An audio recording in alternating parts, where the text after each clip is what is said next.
I'm in Max. You are listening to Happy Jack's RPG Podcast. I'm in Max. Pursuing the RPG hobby with reckless abandon. Why, hello, and welcome to Season 23, Episode 8. Drink of Happy Jack's RPG Podcast. My name is Stu. My name is Kimmy. I'm Stork. Mike's off. My name's Kimmy. My name's Gina. I was fixing Wrong order, but that's fine. I can deal with that. Who are you? It's all good. I said Stork Oh. when you were turning your mic on. Yeah. Let's Excellent. pay attention. I was fixing your hair. It's very important. Your hair is a mess. It right is. now. It's I a just mess. washed. I can't do a thing with it. Stork's hair is not great today. No, it is. See, the problem is that there's humidity in California. It smells So good, we're all though. fucked. Well, It rained. I mean, it took me 2 hours to get home, and I literally got in the shower, and came here. So I'm very, very wet today. We had our rain for the year. We did. We in did. the last, A lot last of few it. days. And now all the hillsides. Did you see? There's like roads that look like rivers. Yes. Oh, yeah. It's not. Here's the thing. California has an infrastructure and stuff for water, but it doesn't rain that often. So when it does, it just gets clogged up with debris. And Well, the you problem is literally there's have like rivers. grocery baskets inside the Yeah. flood control channels and stuff like that. Yeah. I remember that, right? That's Oh, your yeah. house. Yeah, I remember my apartment in Long Beach. one yeah. rehearsal, we sat there and we watched that thing come up to with about 6 inches Oh, to the yeah. top, and we were like, do you think we need to, I don't know what to do. if this over, what do we do? I don't have any sandbags, and if I did, I don't have any sand to put in them. Where do we go if that overflows? Sand is surprisingly expensive. Oh yeah, absolutely. That's why people steal it. Really? Yeah. There's a big black market for sand. There was a whole beach in like the Bahamas or something like that. This guy had a beach. He was going to be building a resort. They show up. The construction workers show up one day for work, and the sand is gone. Oh my god. And it over the course. It was like over the course of a weekend or something. But these people came by in big, huge dump trucks and just with loaders and loaded up all the Yeah. sand. And it gets carted away and shipped somewhere else where they need sand. Right? And they're really hard to track because they go in single file to hide their numbers. Oh my God. The sand people, yes, they do. Yes, they do. Anyway, That's a whole big thing. Planet Money had a whole thing about the sand thieves. yes. People. Sand The people sand thieves. people. All right, keep going. In this episode of Happy Jack's RPG Fabulous. Podcast, Ryan writes in about the nature of player choice. No. Harold from St. Louis writes in about castle storming. Yay. And Carl from Wisconsin sends a con game horror story. Sometimes the best horror stories are con game horror stories. They Usually. are. I think they usually. Yes. Is this a con game or did he get conned into a game? It's a convention game. Okay. Yeah. Yeah. But first, if you'd like to email us, you can email us at happyjacksrpg@gmail.com. happyjacksrpg@gmail.com. We're on the social media. Twitter, Instagram, Facebook, and MeWe. Happy Jacks RPG, all one word. We got like 40 or so people now on MeWe. Oh. Yes. That's impressive. I've only Most of posted them you one and your thing. sock puppets. So that's the problem. You're going to get all these people to go there, and they're going to expect all the updates there. And guess what you're not going to do, Stu? I will eventually. Trust me, I'll get to it. We've heard this before. No, That you was a won't good get to it. face. Well, lo and behold, there's a Moment of Truth group on there that I didn't start. Oh, Yeah. It's not you and like your 40 sock puppets? Nope. I don't have any sock puppets on MeWe. I don't believe you. Right. I don't. The first thing about sock puppets is you don't talk about sock puppets. Oh, I love sock puppets. I talk about them all the time. I know. My favorite thing in the world. Yes. That's why we don't believe you. Yeah. I haven't made any on our new forum yet. We should announce the new forum. Oh, yeah. And also, that's a lie. I haven't made any sock puppets. You did. I deleted it. You named it Sock Puppet. Oh, I did. I did make a sock puppet. I'll just make it again. The whole thing had a sock puppet. I did make it. That's right. That's right. During the test, Yeah. I had a character called sock puppet. That is a lie. Actually, But our new forum is we will redirect happyjacks.org/forum there. yes. But right now, if you go to happyjacksforum.com, Yes. happyjacks with an S, forum, no S.com, Yes. you can get there. And it's up and it's running. Yeah. And there's people posting, and it's remarkably similar to the old one. It's different. There's some Yeah. different things, but it's still very It's not. similar. It's really nice. Yeah. And the cool thing about it is we control it completely. It's not like through a third party. So we can customize it. We can change things. We're still in a little past the beta test phase. Like, we're in the strong alpha, Well, version. Is alpha earlier or later than beta? alphas earlier. Yeah, isn't it? but when you So do, we're in like gamma testing. no, Alpha- when you do Epsilon? beta testing and yeah, It's like know. 2.0. Omega testing. Yeah, Yeah. yeah. Beta. We're out of the test phase and we're in the early shipped products. We had the soft open. Yeah, we have the soft. Yeah. It'll be a- We did our Kickstarter. Assume we're like one of those video games that knows it has a bunch of bugs but ships what- anyway because you already paid for it, and then it's gonna like patch it. You get the 60 gigabyte. Yeah. Yeah, so it'll be fantastic. But yes, it's very cool. Go there, Yeah. do the thing. And There's we have a lots- Discord as well. Sign do. up. Yes. Oh, I have to. I'm waiting for it to put it in my. I got you muted. Oh, thank you. Excuse me. Sorry, Canada. Bobcat says it's better than Fallout 76. See, and I like Fallout 76. Zachary's It's still Fallout. Zachary loves Fallout It's not. 76. You can't have no NPCs. It's weird. He's having a blast. Right, but has he played all the other Fallout games? Yeah. Well, 4. He's played 4, and he completed 4 like 4 times by joining different factions. He joined like the scientist faction, whatever Yeah. that's called, and he Yeah. joined. But he's completed Fallout 4 like 4 times. It's a cool game, and he also likes Fortnite. Yes. It is. This is their try at something like Fortnite, which is why, Zachary likes it. Maybe. Yeah, He likes building stuff, Yeah. and there's you do that in Fortnite too. I don't Yeah. know. I'm enjoying Fallout, but I like to explore and find things. And It's a big world too, it isn't is. it? It's I really enjoy that. massive, but that's the problem. Like, I would love it if it was like a regular MMO where you could have like a whole bunch of people, but there's like 26 people on each server. It's also hard to group with your friends or whatever because Yeah. because you just randomly get assigned to a different service. They're working on it. They're tweaking it. Oh It's yeah, their- that's it's the their one first time problem. out. If you have that few players on each server with massive a world server. that large, Yeah. they'll never run into each other. Or I That's mean, like trying to run into someone in Minecraft. Because someone sat down and figured out the Minecraft world, if like each square was a meter, Holy fuck. it's like the size of Uranus or something. Mm-hmm. The world. The Minecraft world. You It's can, huge. you can see when Wow. people are on. They're little dots and stuff on your map. So, but I don't know if you don't have any options. I don't group, so I don't know if you have any options Really? to pick the server that you want to be on with your friends. You just show up and then hopefully group up it's with just somebody. it just seems sort of empty. But I don't know. This is not a podcast No. about No, it It isn't. isn't. Fallout 76. That Oh, would and involve also- Jason and I yelling about things. If you would like to watch the show live, for those of you listening at home on your earbuds or your computer or your car stereo or whatever, or Bluetooth speaker, you can join us live on Fridays at 7 p.m. Pacific time at happyjacks.org/live. Yes. happyjacks.org.live. Yes. And there's Also- a YouTube and Twitch option. So if you Yes. hate Twitch, you can watch on YouTube. And if you hate YouTube and Twitch, you're kind of fucked. No, you can just watch on the happyjacks.org/live page. So Oh. you don't actually have to. Are you you're getting the Twitch feed though, right? Yeah, but you don't have to log in or Okay. just kind of a You little can lurk. box. Yeah. Right. And we can't. I would like to be on Facebook Live too, but can't figure that out. That costs money. Yeah.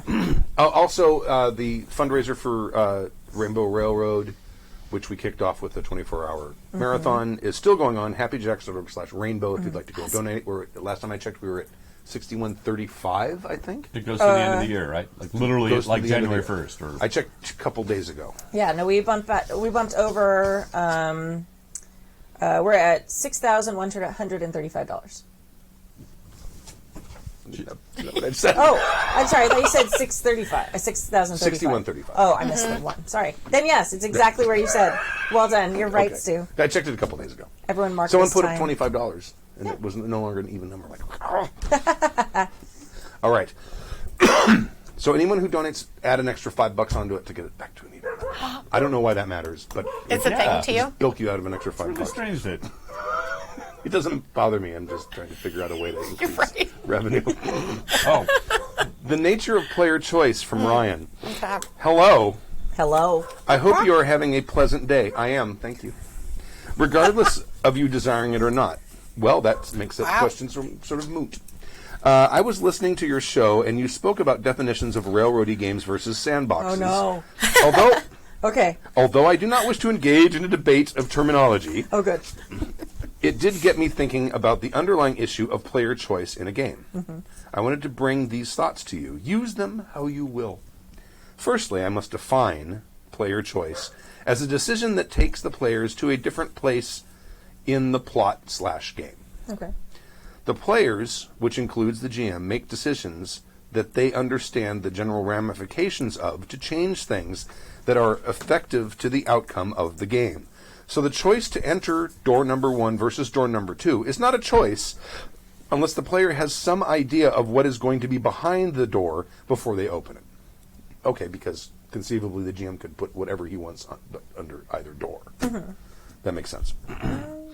Right? I mean, if you're not running if you can turn left and right, and I'm going to have trolls attack you, and it doesn't matter if you go left or right. It's right. That makes sense. It's the Schrodinger's troll thing. There's what is not a choice unless the players have some idea what's going on behind the door before they open it. They may not have a complete understanding of what is behind the door, i.e., they do not see ninjas hiding behind a bush, but they see a gem on display in one room and a ghoul in the other room. The choice is only relevant if the player can choose the ghoul or the gem, or I don't care, whatever is behind the door is mine. Oh, that's a joke. Or I don't care, whatever behind the door is mine. Because they're murder hobos. Next, I propose that because of the need of relevant information in order to make meaningful decisions, there is no such thing as a player choice with regards to a game. I do not wish to quarrel about terms, so let me be clear. I do think players should feel as though they made a choice, but it is the same sort of choice that all of us have to pay our taxes or go to jail. Maybe. You can fight that choice to try to find a third option, but that in and of itself usually means you are choosing the latter instead of the former. I don't know if I agree with that. The choices a character makes in the moment are actually very limited, in my opinion, in every game I have ran or played. Want to go to the haunted house, or do you want to play something else? I don't think we should stop and talk about it. I think we should get through the email. Yeah. The presence, There's a lot of points. The presence and reliance on both story and the competitive nature of the game requires the GM to withhold information from the player about the scenario. Sure. There are games that do this more or less, but these two elements are required to be a game or a story on some level. In the case of a story-based game, the GM must, often at the request of the players, keep spoilers out of the timeline, i.e. the fact that blacksmiths are all werewolves must be kept until a dramatically appropriate time, or else it just turns into a tactical war game immediately. I get that. War and tactics games also require the GM to withhold information on the enemy's tactics and capabilities, or else the counter move becomes too obvious. Me telling you what my next 3 chess moves are going to goes against the spirit of the game, but not the rules technically. Yes, it can be done, but it goes against the whole point of what is being attempted. I play Call of Cthulhu. Yeah, I play a good bit, and the lack of choice is implicit in the core concept of the game. So people like to play or run it, usually acknowledge this readily, at least the ones I met, but it's a big world. Oftentimes, the only choice you get is if you want to enter the haunted house or play apples to apples instead, because the adventure is in the house. People in the D&D mindset rail against this idea, but the DM spent time building a dungeon or money buying a module for the dungeon, so the adventure is in there. You have the choice between a red door, a blue door, or playing apples to apples instead. There really isn't a choice in any of those options once you sit down at the table. The lack of choice in these instances is not a bug but a feature, though. Freedom, in this case, is a dodge and completely immaterial in terms of the story of the game. You would not want to be holding a winning hand of poker to have the other people at the table declare that the real winner of the game is the person with the red envelope taped under his chair. Win or lose, it is unsatisfying. You also wouldn't want the romantic journey that took small town girl and big city lawyer with a gruff exterior and a heart of gold to end with a new character being introduced in the last 2 minutes of the movie and having one of them choose a random new person you don't know. Win or lose, you want someone connected to the previous events to have some sort of role in the final decision. This, in and of itself, decreases the net freedom of the interaction, but it gives meaning to the interaction as a whole. It makes the suffering big city lawyer with the gruff exterior and the heart of gold have some meaning and makes those cards you are holding in your hand useful. We as humans want to have some degree if we want to interact on that level. We as humans want that to some degree if we want to interact on that level. All that being said, it is rude on a human level to offer someone something and take it away. If I said, did you want to go through the blue door or the red door, not like your answer, and tell you that the characters went through the red door, even though you wanted to go through the blue, I am being a dick. That has less to do with giving someone a choice and more to do with not keeping your word in mind. Thoughts, Ryan? You run a very different kind of game than I run. Yep. All right, working backwards. Okay. So you bring up the example of the love triangle. For me, that's like the easiest one to disprove because, like, for example, I'm playing in a game right now, Gene X, where there's like a love relationship between me and Mike's character, and Jim's a good GM. He has nothing to do with that working or not working. Like, literally every session, Mike and I sit down, and we don't know whether our characters are going to be in love or hate each other that session. Like, it is the craziest thing, and like Jib's good at rolling with it. But 100% that isn't his choice. So that is 100% player choice there. Right. And I don't even know if you can call it player choice because we both kind of just run with whatever happens. And it's like, you said what? You said what? And like suddenly like one thing will piss off the other character. And it's really fun. Right. Right. But it's 100% character And you're choice. improvising. Yeah, it's all improvised choice. Like, am I going to get pissed? I'm going to play devil's advocate for him a little here. I'm going to guess he would argue that what you are engaging in is character exposition and not necessarily story, the way he's defining it. Possibly. That's true. Because I mean, it is. But it is part of the story. It is. Devil's advocate. Yeah. But I mean, if you're going to play devil's advocate, you can't agree with this. No. But I mean, if you look at Harry Potter, right? I just binge watched most of the movies over the last week, and there are scenes that happen in Harry Potter that are character exposition, especially in the earlier films when they had a lot more time and a lot less story they had to get through. Yes. So there's a character exposition that doesn't have anything to do with the story as it unfolds. Right, but eventually you get to the point where, spoilers, like Ron and Hermione are together, and they end up going off together to go take care of some of the things that need to get taken care of. Right. Partially because they're in a relationship, but then that also helps them defeat the bad guys in the end. Sure. But, I mean... So is that relationship, even though it started... Because ours, too, I would agree, in the beginning of our game, like, it was just kind of like character fluff. But then, as the story progresses, like, we started making hard character choices about, like, hey, what bad guys are we going to go after? How are we going to go after them? Things like that, based on the interpersonal relationships of the party. That, going back to Ron and Hermione, in... I don't remember which film... In the one where all of the girls are like going to get love potions and trying to slip, and they're trying to slip them to Harry, and he ends up getting one, and that kind of explodes that whole relationship that it hasn't happened yet between the two characters. Has nothing to do with whether Voldemort lives or dies. True. See what I'm saying? Right. I mean, it's important. It's part of the story, but it's not the linear line of the boy lives. The boy kills the bad guy, which is the main arc of the story. True. I can't give why, because people are already mad at me in the chat room. I can't tell why that's not the case with our game, because our final ultimate battle is happening on Wednesday. But there is a direct correlation of sort of the thing. I will say this.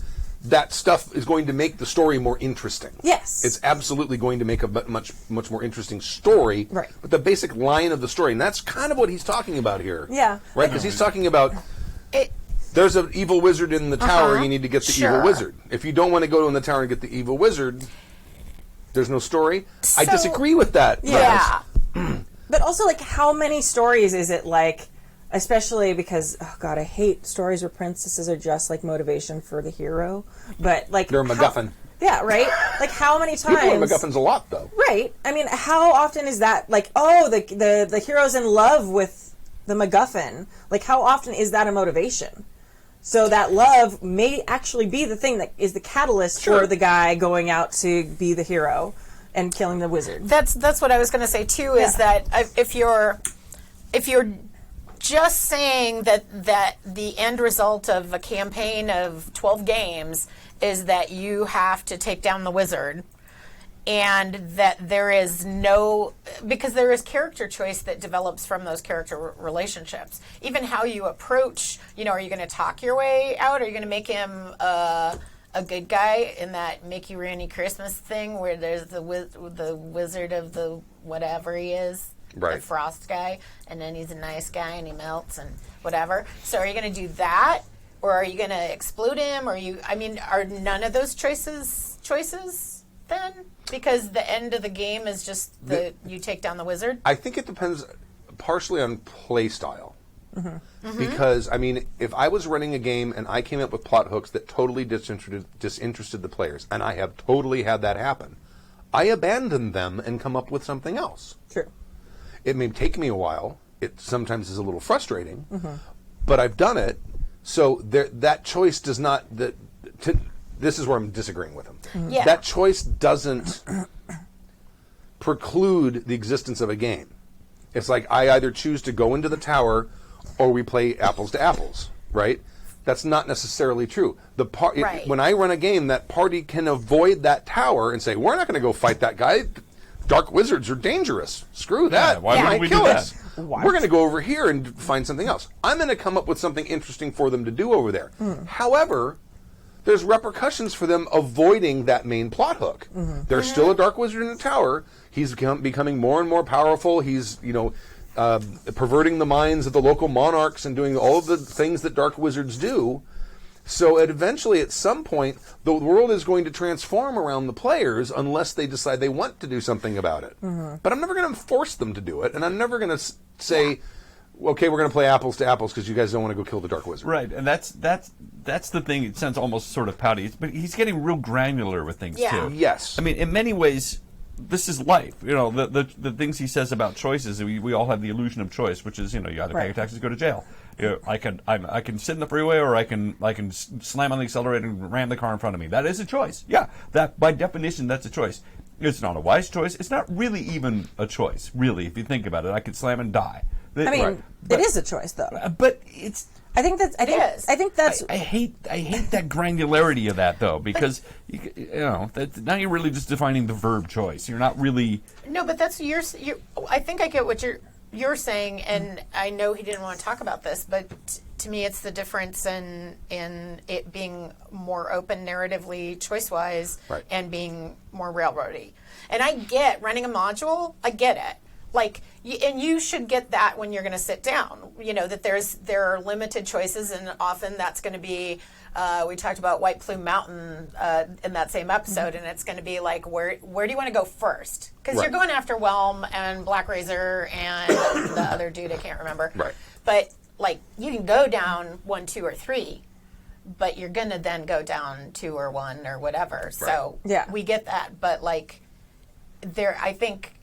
To your point and Kimmy's point and Stork too, it's like there are a multitude of player choices in between the beginning of that journey and the end of that journey. Yeah, and it's not that their choices without consequences, though. Yeah. I think that's really important. Right. Because like he said, his example was, you see one room that has the treasure in it, one room with a ghoul in it.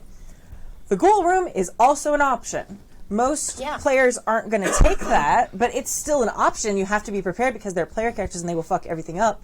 That they might go that way, and that is still player choice. And that could be a valid choice, too. Absolutely. Maybe the ghoul's guarding something even more valuable than what you can see through the other door. Right. Absolutely. Well, they're going to justify their choice. Oh, yeah. Right. Absolutely. So I think that you can't necessarily. I mean, and I know we use the term railroady a lot, but having a less obvious or a harder consequence option is not necessarily railroading. Sometimes that's the more interesting story choice. And having been Oh, the for person, sure. I just meant like. oh no, I'm not disagreeing with you. Yeah, I'm agreeing, but also Yeah. like I think the author is not mistaking, but like thinking of player choice as only being like these scot-free choices. And that's not necessarily the case. Like, Well, just like I- what you're saying. I think he's also saying it's a fait accompli. Yes. It's like, oh yeah, go ahead. You're going after the bear that you Right, saw in the right. newspaper, Yeah. Right. but that bear is really going to become the thing that I wanted it to be. No, I actually had Nazis and dirigibles and Yeah. all No, kinds I- of shit No, planned. No, I know you did. But if you were playing this game, that would have been an illusion of choice. It wouldn't have been a whole episode about, okay, we're killing a bear for no damn good reason. No, the bear attacked campers. Yeah. They're Yeah. heroes. Yes. And it was the first time we used our weapons too. But you And know it was what I'm Savage, saying? first time we into played the system. Savage Worlds. Yeah. But this kind of reminds me of the Windy Drawers story. Oh, yes. How so? Yeah. Because I ran, this is before we were recording APs. Yes. I ran GURPS Infinite Worlds, and there was a character who was sort of like a Cajun hedge mage. Yes. Yeah. And he was a horrible, filthy person. But he owned an estate in wherever it took place. I think it was outside of New Orleans. And the party had been given an invitation because he was hosting a cotillion or something like that. He was putting on airs. Yes, he was putting Yeah. on airs. He had hopes and aspirations Right. to be more than just a. And here's the thing. Now, at the base level, yes, the party needs to take this guy out because he's a threat to the timeline or whatever the reason was. There was a reason the party needed to take this guy out. Right, it was your GURPS time traveling. It was the GURPS Infinite Worlds game, and I gave them and I actually had drawn up. Here's the guy's estate, and here's all of the rooms inside of his mansion, and here's where guards are going to be, and I designed the whole thing up. So the party gets this invitation to this cotillion, and they're like, okay, there's no way we're going to this thing. We need to figure out. Yeah, some we're other not way." walking into his lair. And Stu, to your credit, go. You're absolutely right. Why would you do that? Why would you walk into the villain's main base? Well, when you prep, you don't know. You don't know what the players are going to do, right? Mm-hmm. That's why I came up with here's the thing, and I designed it where it had reasonably good security. It was totally doable for you guys, but you're like, no, there's got to be a safer and easier option, and you decided to come up with have two of the characters pretend that they were like land investors or something. Right, as always, we threw a party. Right, and you invited him out to a restaurant, and then Stork's character is up on a the roof with a sniper. sniper rifle, Yeah. and they come it's inside GURPS. and they evaporate his head. Yeah. Through a wall. Oh, Right. yeah. So Because it was GURPS. Yeah. so in a sense he's correct. The end game of the story was to take out this character. And you did. You didn't do it the way I expected you to do it. Because player characters. Right. So, but you did do it. So, in a sense, what he's saying about player choice is kind of correct in that instance. However, if you had decided, Yeah. you know what, this guy doesn't seem so bad, we're not going to kill him. Let's go do something else. Let's go make a deal with him. Yeah. Perhaps. Or kidnap him. That's possible. Or yeah, pay him off. Who knows? I mean, there could have been all kinds of ways. But those are all dealing with him. Yes. Right? Which was the goal of the Yeah. game.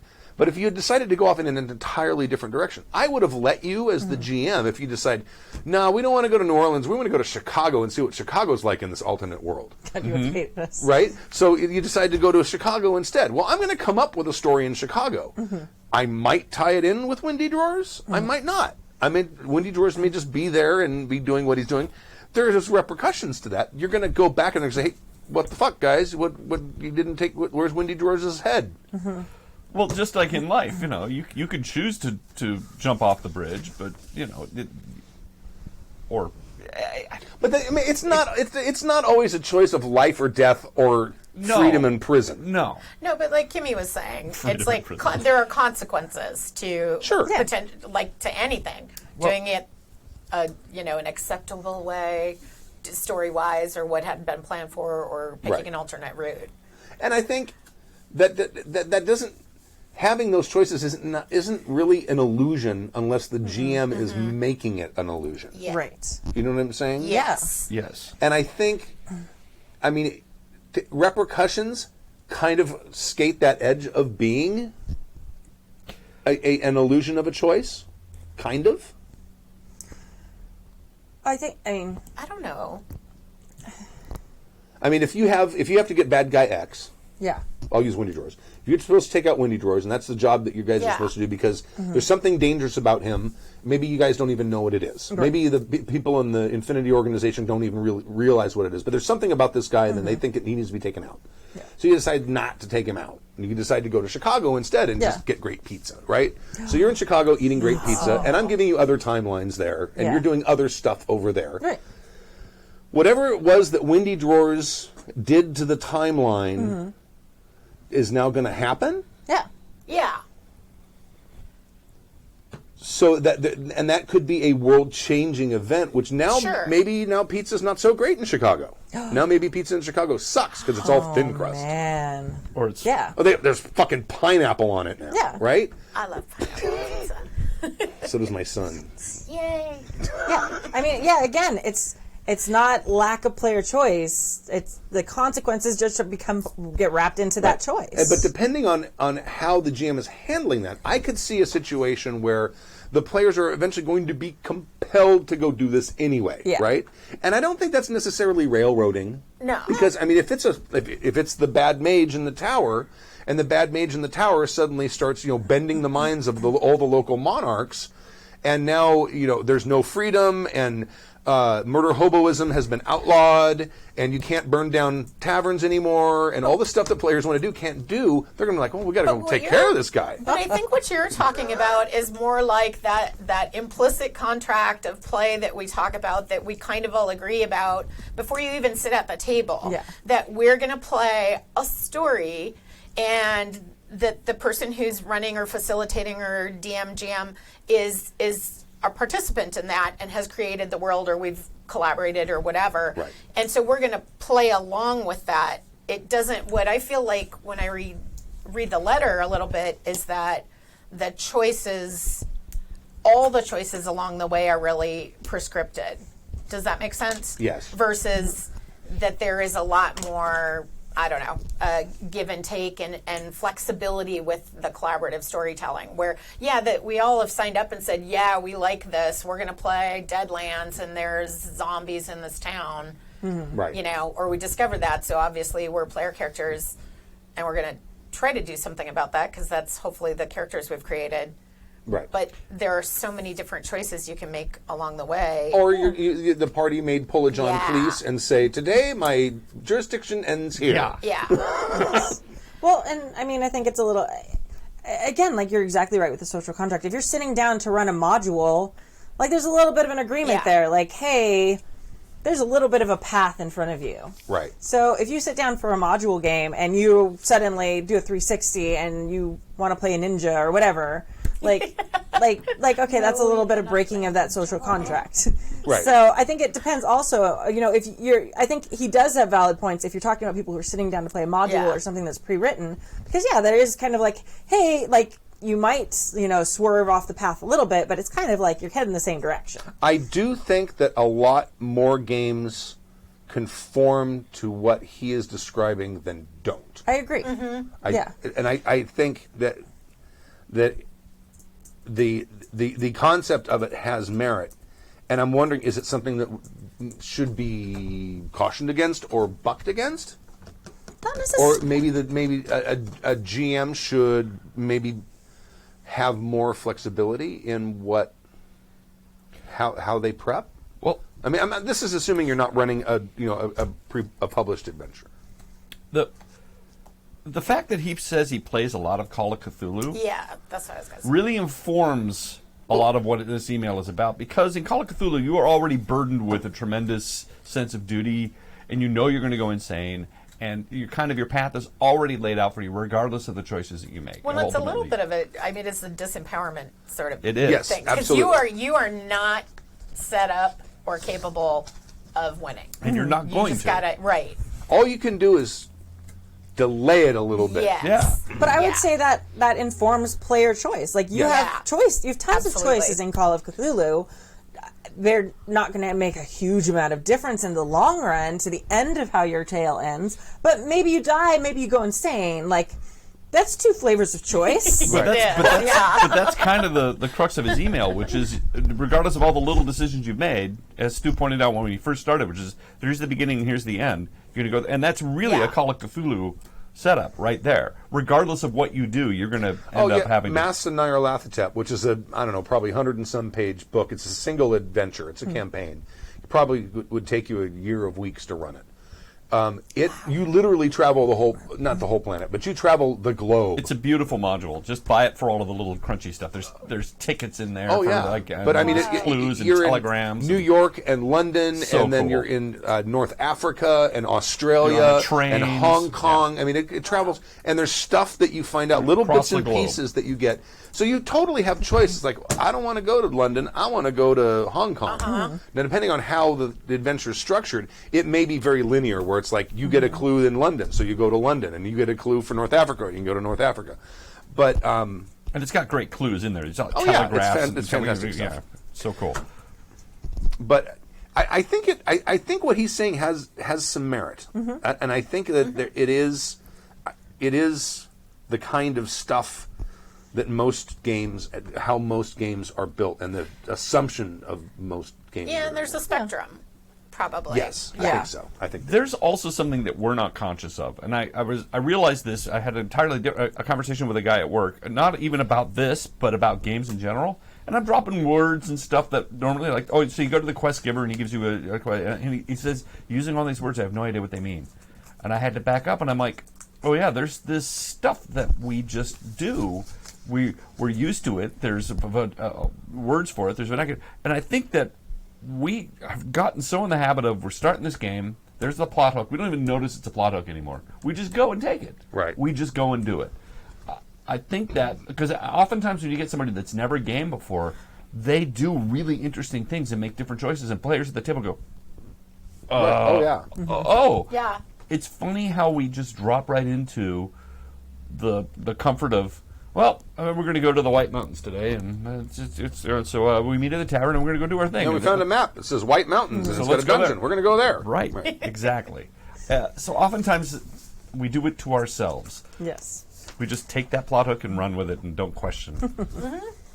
All right. Thank you very much, Yeah. Ryan, for the email. Very provocative. Very provocative. Oh, put a lot of thought into it, too. Yeah. Next email, have fun storming the castle, from Harold in St. Louis. Who would like to read that? I will read this one. Rick? Dear Happy Jacks, in episode 2305A, you mentioned storming the castle and how it's better to just build a good castle and let the players have at it rather than devising one right way to get in. I did something very similar once, and it turned into one of my favorite gaming stories.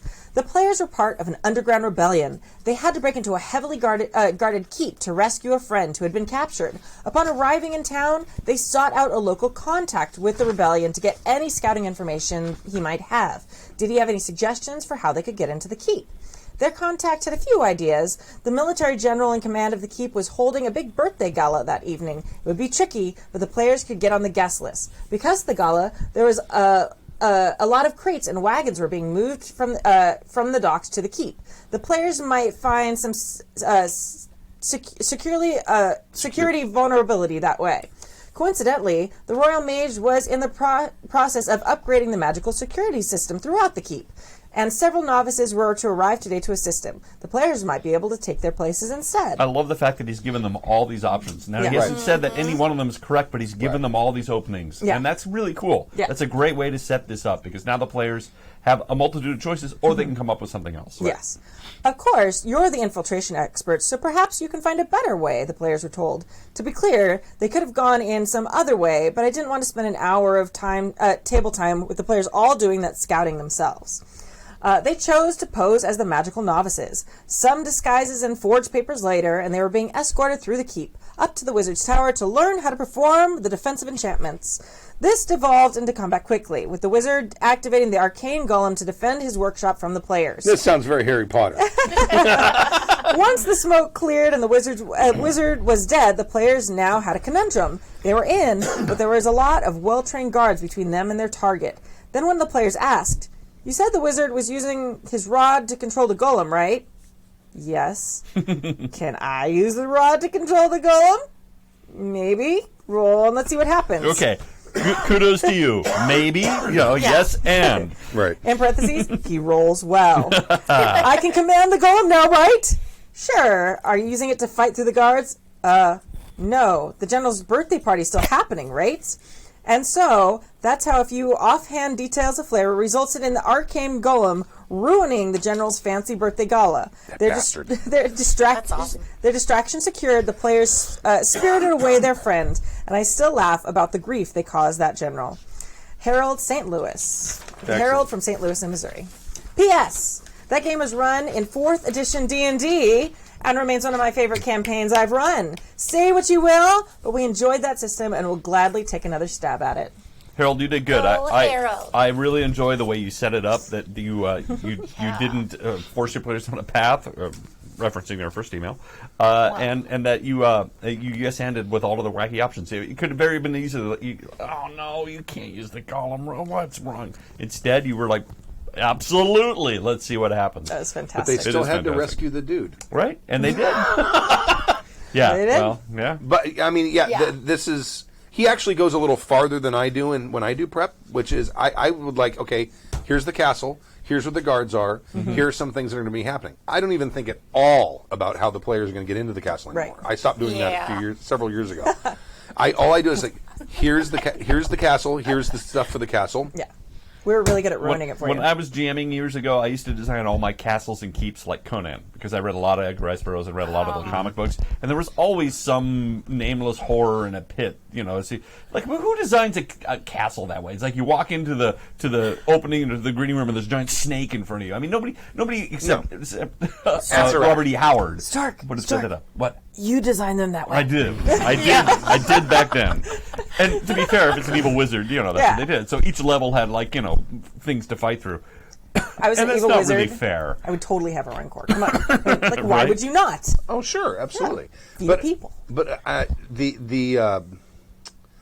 the fact that you get, and also the fact that he sort of gave them a few ideas. Here's some stuff that you might do. I would tend not to do that. I would much rather them try to figure out themselves. Yeah. That kind of stuff. The other thing that I thought, just real quick, the other thing that to me is kind of a disappointment, which is one of the things that I enjoy about running this kind of sort of heist kind of game, is all the intel gathering. That's some of the fun. It is a lot of the fun. And now maybe not in 4th edition D&D, but there are games where you have characters who specifically excel Oh, absolutely. at information gathering. Yeah. And so, like, if you've got a bard or someone or something like that, or any sort of a spy character, it's like their time to shine is during that information gathering and that prep before the actual heist. That's where they're going through and they're walking around and observing everything and going in and talking to people and bribing guards. And That's absolutely how Dave and I set up Mission Imbartable, which is we had a bunch of clues set up, and then a lot of the game, almost half of the game, was the recon part of it. Yeah. Right. Because the whole goal was to get the prince. Now, whatever they wanted to do, kill him, get rid of him, kidnap him, whatever, but that was the goal. But we gave them stuff that they could recon. Right. Because otherwise it's like, you don't want to give that away too quickly. Oh, yeah, you find an open window, it's easy to get in. That is Right. the thing about a heist game, though, that we've talked about before, is that usually, half is like decent. Usually it seems like it takes 2/3 of the game sometimes to do the recon, which is what I love about Leverage and Forged in the Dark games like Blades in the Dark, is that you can spend some time doing some setup, but like there's that whole flashback mechanic. Right. So that just even like when you think about watching the show Leverage, that you don't get to see all those pieces. You see each expert doing their thing, but then you get to pull something out of your hat, in the middle of the Right. heist where it's like, oh no, I totally did this thing before. And that's in almost every good heist film. I mean, Yes. Ocean's 11. Yeah. I mean, there's one point in Ocean's 11. We know when the end of it. Spoilers. At the end of it, when they show up and the guys are actually the SWAT team. that is slightly foreshadowed by the fact that they buy vans, but you never find out what the vans are for. Okay. Yeah. Because they bought one of the vans they bought, I think, was the van they converted into the SWAT mobile. I think they did a good job, though. I mean, and then we don't really know anything. Like, maybe they don't have. Maybe it wasn't supposed to be a heist game. Maybe this guy wasn't supposed to get kidnapped. Like, maybe they didn't have a rogue or somebody who could do that. Yeah. I mean, and it also sounds like it was all in one session. Right. Like, I've done that in con games before too, where it's like, let me kind of skip through this part because we have a time limit, you know? Right, So sure. who knows? I could it sounds totally like go they did off. a great job. I could totally go on about recon and heist games, but I was maybe just that's a gonna topic say, for Yeah. another time. When are we going to play a heist game? Right? We can get Mission Because I was Impossible. like, yeah, and go Harold with the 4E. I have had good game stories from 4E, but Yeah. it's my first system. But when you can have fun playing a game, Okay. it's a fun game for you. Yeah. Do you want to read Carl in Wisconsin? It's Minnesota Do you want- adjacent. We can split it. Okay, It's Do a you long. want- It's a longie. It's almost 3 pages. Cool. Do you want to saw it? I'll start. Okay. I don't know about my Wisconsin accent. Good day, Jackers from the cold Midwest. You're from you're Wisconsin adjacent, right? I am Wisconsin adjacent. From there, I wanted to share what I consider to be a horror story game I played, but wonder if others might think it was actually a good game. I was a player at a con game where the treasure hunters on Oak Island went missing. For those who do not know, Oak Island is a real place off the coast of Nova Scotia, Canada. Where Nova Scotia. am I amusing you in some No, way? go ahead. Am I your little clown? Are you laughing? Well, yes, but that's not why. Wait, Oak Island is a real you- place off the coast of Nova Scotia. Yeah, it's not Nova Scotia. Canada. Canada. Yeah. Where many people Canadian. Canada. Oh my God, keep reading. where many people believe that there is a fantastic buried treasure. On the island, a mysterious pit was discovered in the 1800s, which goes deep in the ground with multiple levels and also trapped to fill with water. Many have died attempting to excavate this location, and there's even a TV show following the latest search. With this background out of the way, I was part of a multidisciplinary party sent to find out why the current searchers disappeared. I played a fix-it character with a background in explosives and excavation. Was his name Felix? I will. Yeah, what explosives and excavation? What could possibly go wrong? I will see that my character. You will see that my character's background or the fact we were on Oak Island really doesn't matter in the least. The game began. Oh, no. With a group waking in a hospital a week after we were sent to the island with no memory of what happened, and the missing people had also appeared in the hospital with no memory of events that related to their disappearance. To be fair, it's a con game, right? And you just need a quick. Okay. Right. I've actually used this one too. Everybody wakes up, in a hyperchamber. I've done that. This was already a red flag to me. The finish of the game was already preordained. I had a sinking feeling the express train was leaving the station. The GM seemed very pleased with this mysterious beginning. The player spent a few minutes role-playing awkward character interactions before he declared, "We were on the boat headed to the island." Everything started out great with some nice handouts of clues left by the treasure hunters. I realized we needed to go to an obelisk found previously on the island. Here's where the real fun began. We found a locked box buried under the obelisk, and the GM handed me a combination padlock. He apparently wanted me to physically open a padlock. Are you shitting me?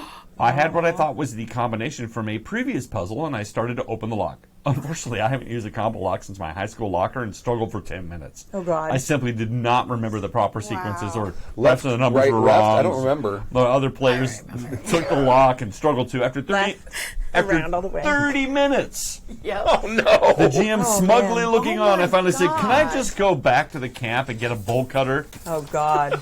So we opened the lock and we proceeded. We found another clue in the box, and combined with what we knew and determined it needed to get an old abandoned shed. I'm going to start that whole sentence again. We found another clue in the box, and combined with what we know and determined we needed to get into an old abandoned shed. The Shrieking Shack. Well, this was also a strange lock that needed to be opened. The GM reached into his bag and produced a child's puzzle game where Tetris-like pieces needed to be put together in a certain way to make a particular shape. The players all started to ask if they could break a window, saw through a wall, find a chimney, blow it up with explosives. I added that part. But no was the answer. So we all huddled around the puzzle to find the solution. No real role-playing, just another puzzle and the players needed to solve. After many, many minutes of active debate, we figured this one out, and into the shed we went. You want to take over? Sure. Yes. Another clue was found that led to a secondary shaft from a previous treasure hunter. This one was covered in a heavy metal cover. Fortunately, an old crane, not a crone, was nearby. We can try to fix it and use it to lift the cover. I think my character had the skill needed, so I asked to take on that challenge. The GM reached into his bag. Oh my God. And pulled out a crane. And brought a bag of holding. A Tonka crane. It's just like it keeps coming out. It's like, And brought out a learning toy that allows someone to build simple circuits to light an LED or make a buzzer sound. This was necessary to get the machine to work, and off we went again trying to solve the puzzle. So he's emulating you actually, like, Yeah. hot wiring it or something. Yeah. Right, which, okay. which is cool once. Yeah. But Right. carry on. It looks like something really cool to give to a budding engineer for Christmas, but I wasn't enthusiastic. Thank God I have a background in circuit design, so we made quick work of making the circuit and fixed the machine. The GM did not seem too amused at how quickly the puzzle was overcome. Oh, yeah, you put this in this and this and this. Okay, they're LED lit. Okay. Up to this time, none of the character sheets were really being used. Any particular skills didn't matter since it was all players working things out. No real opportunity for the characters to interact with each other in character. Just people at a convention doing a puzzle-solving scavenger hunt. I'll also mention each singular clue led to another and then to another. The train was firmly attached to the rails. So finally, we had the cover open to the shaft, and it was filled with water. Our diver in the party could shine, and actually did a roll.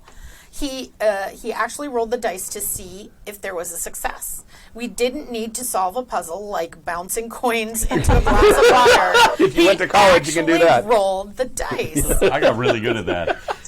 The diver found a secret door and tried to open it. The GM handed him one of those puzzles with bent bars that needed to be manipulated in the proper sequence to get it apart. A pub puzzle, isn't it? Oh, What is it yeah. called? A tavern puzzle. We have those at the Reef, and I usually end up hurling them across the right. stage at Or some dropping point. key parts of it Yeah. through the floor slats. Yeah. Now there was a twist. Only the diver could manipulate it. So we all gathered around and offered advice on how to solve it. Keep in mind, there was no way for the characters to communicate with him. No problem. This was one big metagame adventure anyway. I have a story to tell about that. Finally, success! And the door opened. Inside was another room with some pattern-matching puzzle, but I'm too bored to bother spending much time looking at it. I think it was some puzzle where you rotate pieces until there is a path through a maze for a ball. Okay. I didn't really care, and my character wasn't there anyway. Somebody else want to finish it?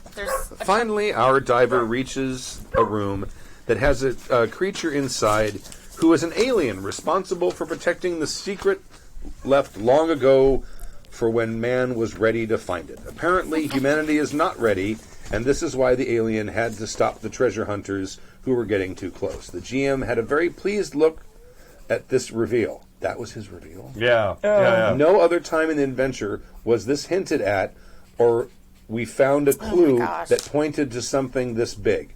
No foreshadowing, and no chance that our characters for our characters to piece the mystery together before the reveal.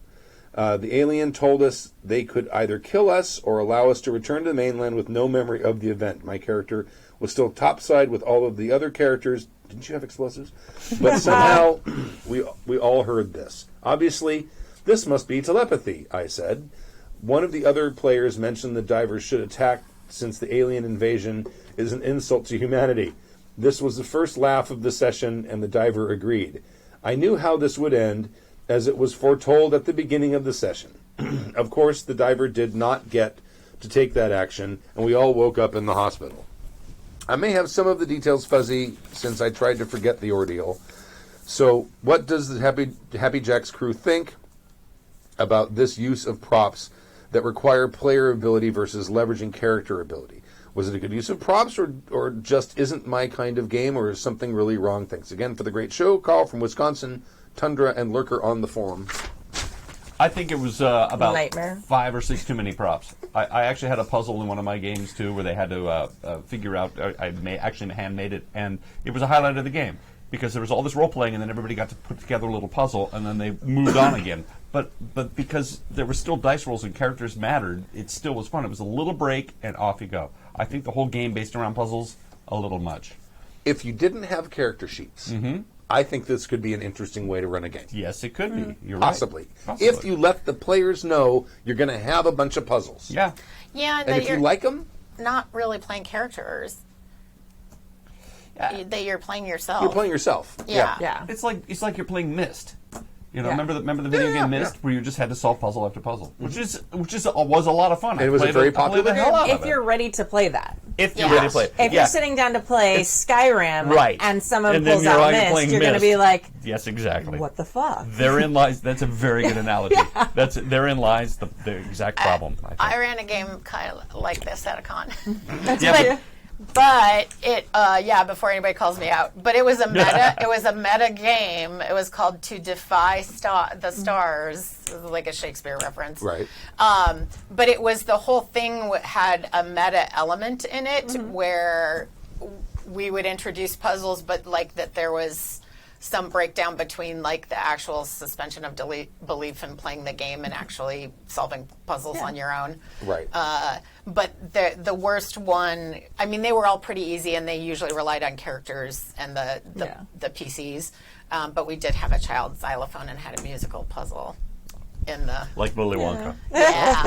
but there were musicians in the game, so that helped. Well, Perfect. and you have to, and a lot of times I feel like people do this at con games most of the time because it's kind of an interesting twist. And you just have to be ready for it to flop horribly. Right. Like that's like a gamble you take. Yeah. It's like, an edgy joke that you say in, mixed company. And Right. it's just like, oh, okay, this could go super great or people could hate me. Your real point, the original beginning is right on. It's like, I think the problem is that he blindsided his players, and they really weren't prepared for an entire puzzle. that was- because I think that's you're a- right. That that's could be a fun lot. if you know going in. Yeah. A that's what you lot want. that's a lot. That's a lot. Like not relying on I a character actually- sheet or character skills. I or, actually would have enjoyed this if I'd known it going in. It's like, this is going to be just a bunch of different puzzles. If I invested and wanted to do character and a whole lot of interactions, like Like a harking back to combination your story game, romantic puzzle solving stuff, thing. Yeah. then I would have been really upset. It's like, I was going to have a whole romance with Mike, and Yeah. damn it. Yeah, see, I would have hated this game because I played Myst, but I could play Myst in very short spurts until I hated it. So I'd sure. play for like 15 minutes and save it and then be done. Fucking puzzle on a God tree. damn it! God damn it! Can't even get into a tree. Give me a sword or smash it. Come on. Right. Sorry. Oh well. So I liked it, but yes, I think Yeah. with a caveat. I liked the game we ran. I co-jammed with somebody, and at the end they fought us. Nice. And we had cool. little avatar minis. All right. All right, we are spent, I think. Who's that from? Oh, I think so. Thank you, Carl from Wisconsin, for the email. All right. Yeah. And that's it. That's what we got. And any other announcements or anything like that? I don't think so. There's a con coming up. In February. February. That's Weekend not that far away. It really Weekend isn't. after Valentine Con. Yeah. President's President's Day Con. And I think that's it. Yeah. Yeah. And we're running Bloodblade and Tusk on Sunday. Huh? Yeah. Bloodblade and Tusk on Sunday. Yeah. So tune in for And we that. got ShadowCon tomorrow. Tom's Yeah. is running. ShadowCon at noon to 4 is when you? Yes. Okay. Oh. Running for the Queen. Got Okay, it. cool. Okay. Queen. And, yeah. Happy Jack's Sword / Rainbow. We have a couple of new games that Yes. just started. Unless they were one shots. Was there a Fallout? That's been going for a That's while. been going for a while. Yeah, but the Fallout Experience was not the 818. It was a special Okay. episode, right? What? Come on. It's like 4. It was a special episode. Okay. Oh, yeah. Yeah. Tappy and I were gone, so there was like a one-shot, like the beach episode. Yeah. With like some guests. That's A because day I at was the watching beach? it. A day at the beach. I was watching it and I'm like, with this some is not... mutants. Yeah, it was very I guess strange. that's what It happens. was very different. Yeah. And I'm prepping for the Yeah. Traveler campaign, which Thank you I so can only do much. so much. Until character gen. Right. Love- Yeah. I love the character gen game. All right. And that's it. And I know.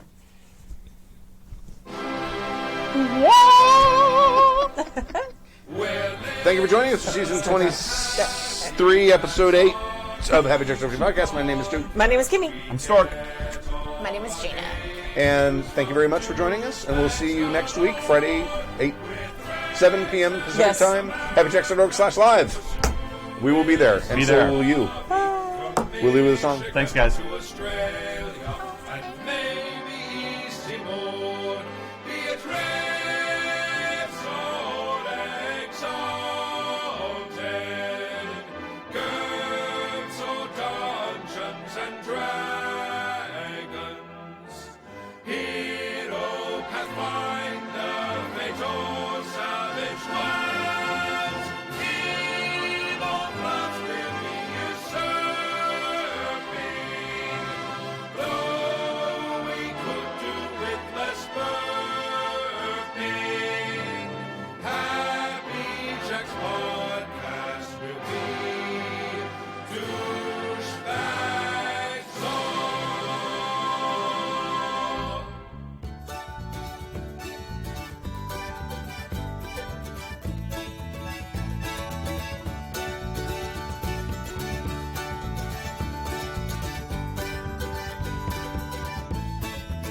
My mother said a sailor's life was not a life for me.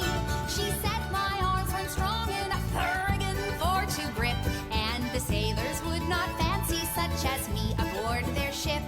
So hoist her up and away we'll go, sing crack and a rack and a ree away. Up aloft or down below, it's a sailor's life for me.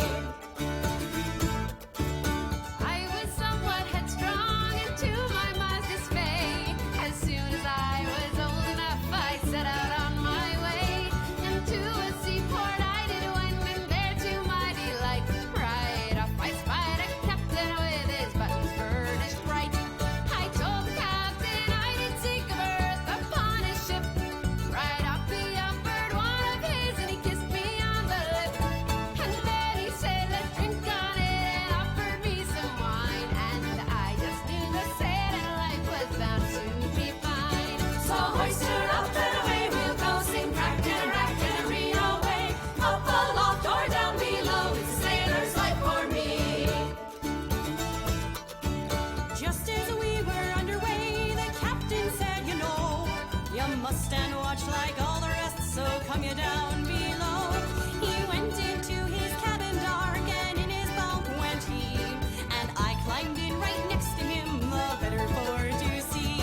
He said, and now we'll trim the sheets, and he pulled them up aloft. He said, now loose the braces, and he popped me corset off. He said, now rough your petticoat and sing out hard Ollie. And astride that captain's bowsprit I first set out to sea. So hoist her up and away we'll go, sing crack and a rack and a ree away. Up aloft or down below, it's a sailor's life for me. The gale winds did start to blow, the waves crashed o'er the bow. The captain said, let's start to pump, but he had to show me how. Then up and down and up again, I'm pumping with a will. If the captain hadn't popped his cork, I'd be a pumping still. And now I've sailed the ocean blue and twice around the horn. The captain says that I'm the smartest sailor ever born. For though I've yet to hit the deck, there's so much I can do. He says he wishes more like me would sign up on his crew. So hoist her up and away we'll go, sing crack and a rack and a ree away.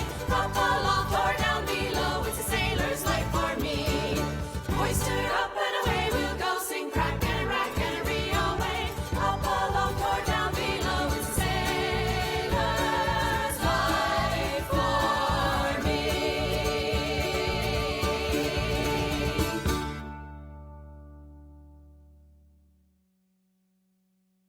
The preceding program has been a presentation of the Angry Folk Media Empire. Bum, bum, bum, bum, bum, bum, bum.